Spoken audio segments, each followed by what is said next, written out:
నమస్తే. అందరూ ఎలా ఉన్నారు? నేనైతే చాలా బాగున్నాను. ఈ వీడియోలో మనకు ప్రతిరోజు ఉపయోగపడే ఇంగ్లీష్ ఫ్రేజెస్ని కొన్ని అయితే తెలుగులో చూద్దాము. ఫస్ట్ నేను ఫ్రేజ్ చెప్తాను, తర్వాత ఎక్స్ప్లెనేషన్ అనేది ఇస్తానన్నమాట.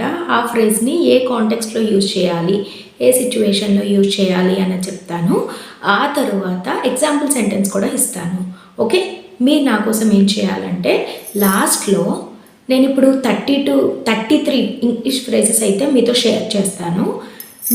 ఇందులో మీరు ఉపయోగించుకోవాలి అనుకునే 3 ఇంగ్లీష్ ఫ్రేజెస్ పికప్ చేసి, ఓకే, 3 ఇంగ్లీష్ ఫ్రేజెసే సెలెక్ట్ చేసుకొని ఆ ఇంగ్లీష్ ఫ్రేజ్ చాలా బాగుంది, నేను యూజ్ చేస్తాను ఎలాగైనా అనుకున్న 3 ఇంగ్లీష్ ఫ్రేజెస్ని సెలెక్ట్ చేసుకొని ఎగ్జాంపుల్ సెంటెన్సెస్ అనేవి నా కమెంట్ సెక్షన్లో పెట్టండి. ఓకే, సో ఏమాత్రం లేట్ చేయకుండా వెంటనే వీడియోలోకి వెళ్ళిపోదాం. Tit for taught. Tit for taught ఈ ఫ్రేజ్కి మీనింగ్ ఏంటంటే, ఇప్పుడు మనల్ని ఎవరైనా ఇన్సల్ట్ చేసినా లేకపోతే బాధ పెట్టినా దాన్ని మనం రిటర్న్లో వాళ్ళకి రివెంజ్ లాగా తీర్చుకున్నప్పుడు, పనిష్మెంట్ లాగా వాళ్ళకి రిటర్న్గా అదే సిచ్యువేషన్లో వాళ్ళని మనం పెట్టినప్పుడు ఈ ఫ్రేజ్ని మనం వాడతామన్నమాట. మీరు నన్ను బాధ పెట్టారు, సో నేను మిమ్మల్ని తిరిగి బాధ పెట్టాను అన్నట్టు అనమాట. You will feel so much better if you leave that matter instead of going for a tit for taught. నువ్వు ఈ సిచ్యువేషన్ని వదిలేసి ప్రశాంతంగా ఉంటే చాలా మంచిది. తిరిగి వాళ్ళకి అదే సిచ్యువేషన్లో పెట్టాలనుకోకుండా నువ్వు ఆ ఉద్దేశం నుండి బయటకు వస్తే నీకే మంచిది అని చెప్పడానికి ఈ ఫ్రేజ్ ఉపయోగపడుతుంది. Tit for tat. At the same moment. At the same moment ఈ ఫ్రేజ్కి మీనింగ్ ఏంటంటే ఒకే సమయంలో అని మీనింగ్ అన్నమాట. They both left the house at the same moment. వాళ్ళిద్దరూ ఇంటి నుండి బయటకు ఒకేసారి వెళ్ళారు, ఒకే సమయంలో బయలుదేరారు అని meaning. It's common. It's common ఇది ఈ రోజుల్లో చాలా చిన్న విషయం, అందరికీ అలవాటైపోయిన విషయం అని చెప్పడానికి ఇట్స్ కామన్ అనే ఫ్రేజ్ని మనం వాడొచ్చు అనమాట. It's common to throw late night parties నౌడేస్ to so many people.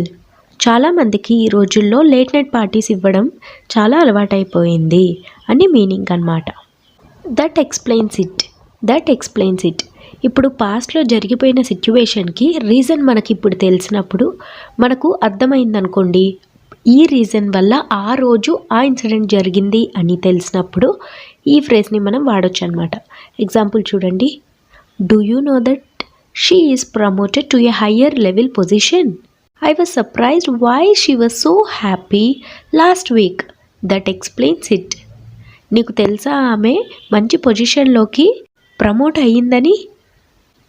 ఓ, అందుక ఆమె లాస్ట్ వీక్ అంత ఆనందంగా ఉన్నారు, నువ్వు ఇప్పుడు చెప్తుంటే నాకు అర్థమవుతుంది అని చెప్పడానికి దట్ ఎక్స్ప్లెయిన్స్ ఇట్ అనే ఫ్రేజ్ని మనం వాడతాము. See you then.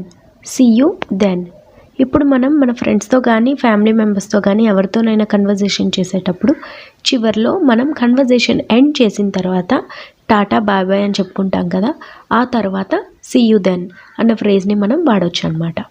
See you then అంటే సరే అయితే మళ్ళీ కలుద్దాము అని లాస్ట్లో ఎండింగ్ ఫ్రేజ్గా మనం సీ యూ దెన్ అనేది వాడవచ్చు అనమాట. Hold on. హోల్డ్ ఆన్ ఈ ఫ్రేజ్ని మనం ఎవరికైనా ఒక నిమిషం ఆగండి, తొందరపడకండి అని చెప్పడానికి ఈ ఫ్రేజ్ని మనం వాడవచ్చు అనమాట. Please hold on for a minute. దయచేసి ఒక నిమిషం ఆగండి. What a relief. What a relief ఈ ఫ్రేజ్ని మనం ఎప్పుడు వాడతామంటే ఏదైనా సిచ్యువేషన్ నుండి మనం బయటపడినప్పుడు, ఒక సీక్వెన్స్ ఆఫ్ సిచ్యువేషన్స్ జరుగుతున్నప్పుడు వాటి నుండి మనం బయటపడితే ఈ ఫ్రేజ్ని మనం వాడచ్చు అనమాట. గండం గట్టెక్కింది అని తెలుగులో మనం ఎలాగంటామో ఇంగ్లీష్లో వాట్ ఎ రిలీఫ్ అని మనం అలా వాడచ్చు. Our exams will be completed by today evening. Oh, what a relief. ఈరోజు సాయంత్రంతో మన పరీక్షలు ముగిసిపోతున్నాయి. అమ్మయ్య, హ్యాపీగా ఉంది అని చెప్పుకోవడానికి వాట్ ఎ రిలీఫ్ అని మనం అంటామన్నమాట. What say. వాట్ సే ఏదో చెప్తున్నావు కదా, ఏంటది చెప్పు అని చెప్పడానికి ఈ ఫ్రేజ్ని మనం సింపుల్గా వాడచ్చు. You are telling something right. What say. నువ్వేదో చెప్తూ ఉన్నావు కదా, ఏంటది చెప్పు. Now what. నౌ వాట్ ఈ ఫ్రేజ్ని మనం ఎప్పుడు వాడచ్చు అంటే ఏదైనా ఒక సిచ్యువేషన్ జరిగినప్పుడు అది జరిగిందా, లేకపోతే ఎందుకు అలా జరిగింది అని మనల్ని ఎవరైనా క్వశ్చన్ చేసినప్పుడు అయితే ఏమైంది, అలా జరిగితే ఇప్పుడు ఏంటి అని అడగడానికి నౌ వాట్ అనే షార్ట్ ఫ్రేజ్ని మనం వాడొచ్చు అనమాట. Yesterday you ate my ice cream right? Yes. Now what? నిన్న నువ్వు నా ఐస్ క్రీమ్ తినేసావు కదా? అవును, ఇప్పుడేమైంది? మీ టూ. మీ టూ. నాకు కూడా. ఇప్పుడు ఏదైనా సిచ్యువేషన్లో ఎవరైనా ఒక ఫ్రెండ్ నాకు ఇలా ఉంది, లేకపోతే ఇది తినాలనిపిస్తుంది, లేకపోతే అది చేయాలనిపిస్తుంది అన్నప్పుడు నాకు కూడా అలానే ఉంది అని చెప్పడానికి మీ టూ అనే షార్ట్ ఫ్రేజ్ని మనం వాడతామన్నమాట. I want to go out. Yeah, me too. నాకు బయటకు వెళ్ళాలనిపిస్తుంది. అవును, నాకు కూడా. That's the spirit. That's the spirit. ఈ ఫ్రేజ్ మనం ఏ సిచ్యువేషన్లో వాడవచ్చు అంటే, ఇప్పుడు ఏదైనా సిచ్యువేషన్లో మనం ఓడిపోతున్నాము, మన చేజారిపోయింది సిచ్యువేషన్ అని తెలిసినా కూడా మనం పోరాడడానికి ముందుకు ధైర్యం చేసి వెళ్ళినప్పుడు ఈ ఫ్రేజ్ని మనం వాడవచ్చు అనమాట. ఈ కాంటెక్స్ట్ జనరల్గా ఇతరులకు మనం వాడతాము. ఇప్పుడు ఎవరైనా ఒక పర్సన్ రన్నింగ్ రేస్లో పాల్గొంటున్నారు, అతని వల్ల కాదు, ఇంకా అతను ఓడిపోతారని క్లియర్గా మనకు తెలిసిపోతుంది, అయినా కానీ అతను పరిగెడుతూనే ఉన్నప్పుడు ఈ ఫ్రేజ్ని మనం వాడతామన్నమాట. That's the spirit my boy అన్నట్టుగా మనం చెప్పొచ్చు అనమాట. The more the merrier. The more the merrier. ఎంత ఎక్కువ మంది ఉంటే అంత ఆనందంగా ఉంటుంది అని చెప్పడానికి ఈ షార్ట్ ఫ్రేజ్ని మనం ఇంగ్లీష్లో వాడతాము. I just wanted to invite my friends for your birthday party. Is it okay for you? Yes, of course. The more the merrier. నేను నా ఫ్రెండ్స్ని నీ బర్త్డే పార్టీకి పిలవాలనుకుంటున్నాను, నీకు ఓకేనా, సమ్మతమేనా? సరే, దాందేముంది, ఎంత ఎక్కువ మంది ఉంటే అంత ఆనందంగా మనం ఉండొచ్చు అని మీనింగ్ అనమాట. The more the merrier. No need. No need. నాకు అవసరం లేదు అని చెప్పడానికి ఈ ఫ్రేజ్ని మనం వాడొచ్చు అనమాట. Shall I help you? No need. నేను మీకు సహాయం చేయనా? అవసరం లేదు. Help yourself. Help yourself. నీకు నువ్వు సహాయం చేసుకో అని చెప్పడానికి ఈ ఫ్రేజ్ని మనం వాడొచ్చు అనమాట. You need to help yourself. నీకు నువ్వే సహాయం చేసుకోవాలి. You are right. You are right. ఇప్పుడు క్లాస్ చెప్పేటప్పుడు కానీ లేకపోతే గ్రూప్ డిస్కషన్లో మనం ఉన్నప్పుడు కానీ ఎవరైనా ఒక ఒపీనియన్ చెప్పినప్పుడు వాళ్ళు చెప్పింది మనకు కరెక్ట్ అనిపిస్తే యు ఆర్ రైట్ అని మనం చెప్పొచ్చు అనమాట. అంటే మీరు కరెక్ట్గా చెప్పారు అని చెప్పడానికి ఈ ఫ్రేజ్ మనకు చాలా బాగా ఉపయోగపడుతుంది. Good call. Good call. ఈ ఫ్రేజ్కి మీనింగ్ ఏంటంటే చాలా బాగా చెప్పారు, మంచి డెసిషన్ చెప్పారు అన్న మీనింగ్తో ఈ ఫ్రేజ్ని మనం వాడొచ్చు అనమాట. You took a good call. మీరు చాలా మంచి డెసిషన్తో బయటికి వచ్చారు, లేక చాలా మంచి అడుగు తీసుకున్నారు. Are you in a mood. Are you in a mood. ఇప్పుడు మనం ఎవరితో అయినా మాట్లాడడానికి వెళ్ళినప్పుడు వాళ్ళకి పర్మిషన్ అడగాలనుకోండి, మీరు నాతో మాట్లాడడానికి ఇంట్రెస్టెడ్గా ఉన్నారా అని అడగడానికి are you in a mood అనే ఫ్రేజ్ని మనం వాడతామన్నమాట. I want to speak to you for a few minutes. Are you in a mood. నేను మీతో కొన్ని నిమిషాలు మాట్లాడాలనుకుంటున్నాను, మీకు ఇంట్రెస్ట్ ఉందా, నాతో మాట్లాడడానికి మీకు మూడ్ ఉందా అసలు అని చెప్పడానికి ఈ ఫ్రేజ్ని మనం వాడతాము. Are you kidding me. Are you kidding me.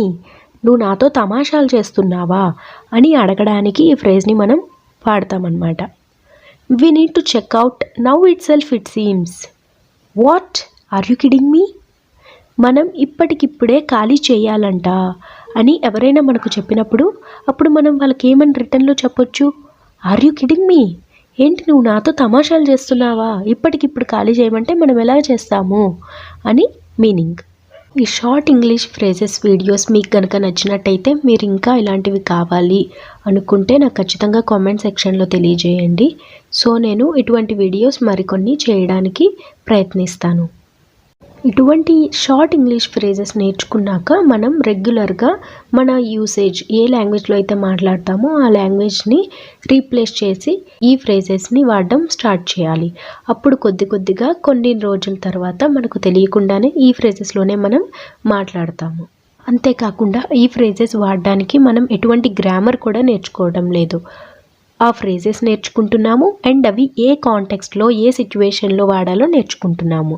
So మనం ఈజీగా ఇంగ్లీష్లో పికప్ అవ్వడానికి ఈ ఫ్రేజెస్ మెథడ్ మనకు చాలా బాగా ఉపయోగపడుతుంది. So let's continue to the next set of phrases. That's not my cup of tea. That's not my cup of tea.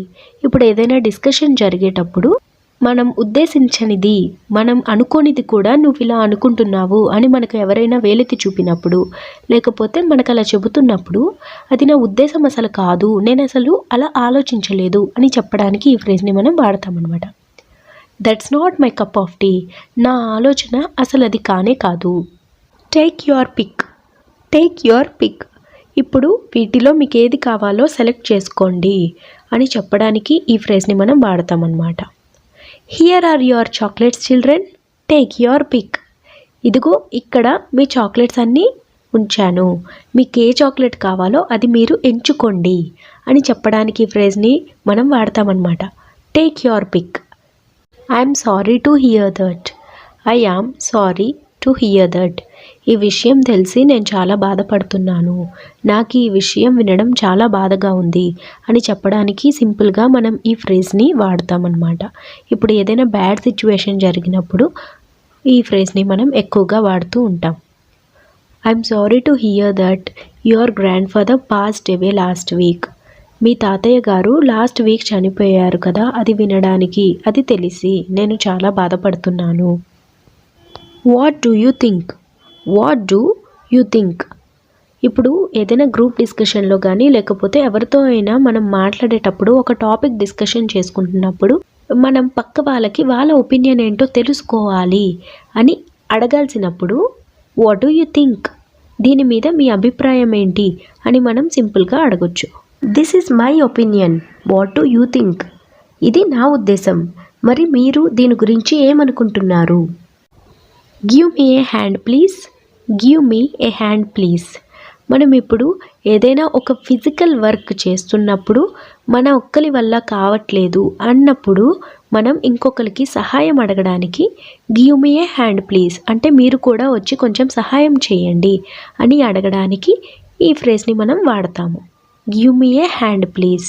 మీరు కూడా వచ్చి కొంచెం నాకు సహాయం చేయండి.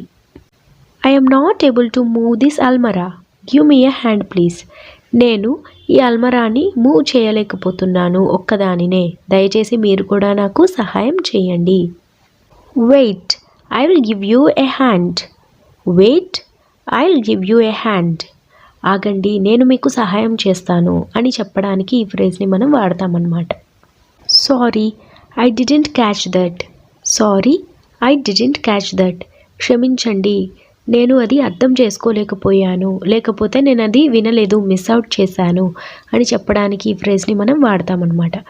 ఇప్పుడు మనం ఒకరికి ఏదైనా ఎక్స్ప్లెయిన్ చేయించుకోవడం కోసం వెళ్ళాము, వాళ్ళు మనకు ఎక్స్ప్లెయిన్ చేస్తున్నారు. ఎక్స్ప్లెయిన్ చేసే టైంలో మనకు ఏదో ఒకటి అర్థం కాలేదు, అప్పుడు మనం వాళ్ళకి మళ్ళీ ఏమని అడగొచ్చు. Sorry, I didn't catch that. క్షమించండి, మీరు ఇప్పుడు చెప్పింది నాకు అర్థం కాలేదు అంటే మళ్ళీ మీరు చెప్పండి, మీరు చెప్పింది నాకు మళ్ళీ ఎక్స్ప్లెయిన్ చేయండి అని చెప్పడానికి ఈ ఫ్రేజ్ని మనం వాడతాము. Wear was I. Wear was I. ఇప్పుడు మనం కన్వర్జేషన్ పెట్టుకున్నాం అనుకోండి మన ఫ్రెండ్స్తో కానీ ఎవరితో అయినా మాట్లాడుతూ సడన్గా మనం డీవియేట్ అయ్యి ఏం మాట్లాడుతున్నామో మర్చిపోయినప్పుడు నేను ఇప్పుడు ఏం చెప్తూ ఉన్నాను, నేను ఏదో చెప్తూ ఉన్నాను కదా, అదేంటి, లేకపోతే నేను ఎక్కడ ఆపాను అని అడగడానికి వేర్ వాజ్ ఐ, నేను ఏం చెప్తూ ఉన్నాను అని ఈ ఫ్రేజ్ని మనం సింపుల్గా ఇంగ్లీష్లో వాడచ్చు. Where was I. Where were we. Where were we.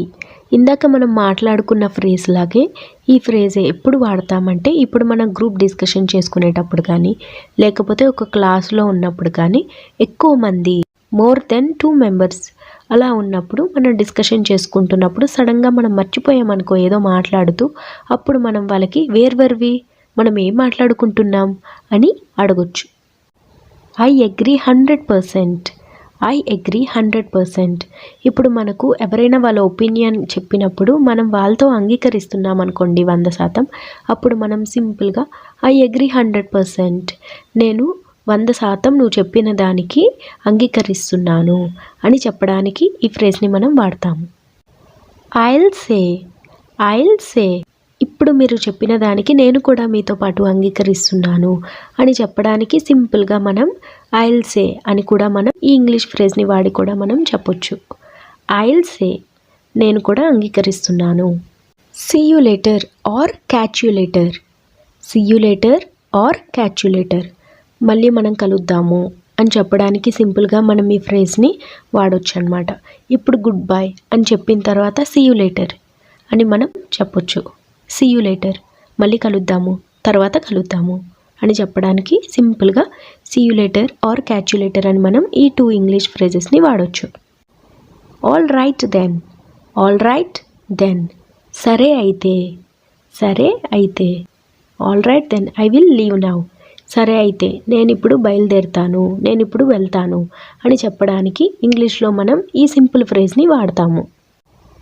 Keep in touch, keep in touch, కలుస్తూ ఉండండి అని చెప్పడానికి ఈ ఫ్రేజ్ని మనం వాడతామన్నమాట. Catch you later, see you later, all right then, keep in touch, ఇవన్నీ కూడా మనం ఎవరికైనా గుడ్ బై చెప్పినప్పుడు ఈ ఫ్రేజెస్ని మనం వాడొచ్చు. మీకు ఈ వీడియో నచ్చిందని అనుకుంటున్నాను. ఒకవేళ నచ్చితే ఖచ్చితంగా లైక్ చేయండి. ఓకే, మీరు లైక్ చేయడం వల్ల ఈ వీడియో ఇంకొంతమందికి రికమెండ్ అవుతుందంట. సో ఈ చిన్న హెల్ప్ అయితే చేయండి. ఇంకా చాలామంది ఇంగ్లీష్ నేర్చుకోవాలని చాలా ఎగర్గా ఉన్నారు. వాళ్ళందరికీ కూడా మనం సహాయం చేయాలి కదా. సో మీ చిన్ని లైక్ ఎంతోమందికి సహకారాన్ని అందిస్తుంది. వీడియోకైతే ఇంతే. మళ్ళీ నెక్స్ట్ మంచి వీడియోతో మీ ముందుకైతే వస్తాను. ఈలోపు కమెంట్ సెక్షన్లో మీ క్వశ్చన్స్ అన్నీ పెట్టండి. చూస్తున్నారా, అందరి కమెంట్స్ని నేను మ్యాక్సిమం ట్రై చేస్తున్నాను ఆన్సర్ చేయడానికి. అందులో మీ క్వశ్చన్ ఏదైనా నేను ఆన్సర్ చేశానా? ఒకవేళ చెయ్యకపోయి ఉంటే డెఫినెట్గా చేస్తాను. మీరేమీ కంగారు పడకండి. Thank you so much for watching the video till the end.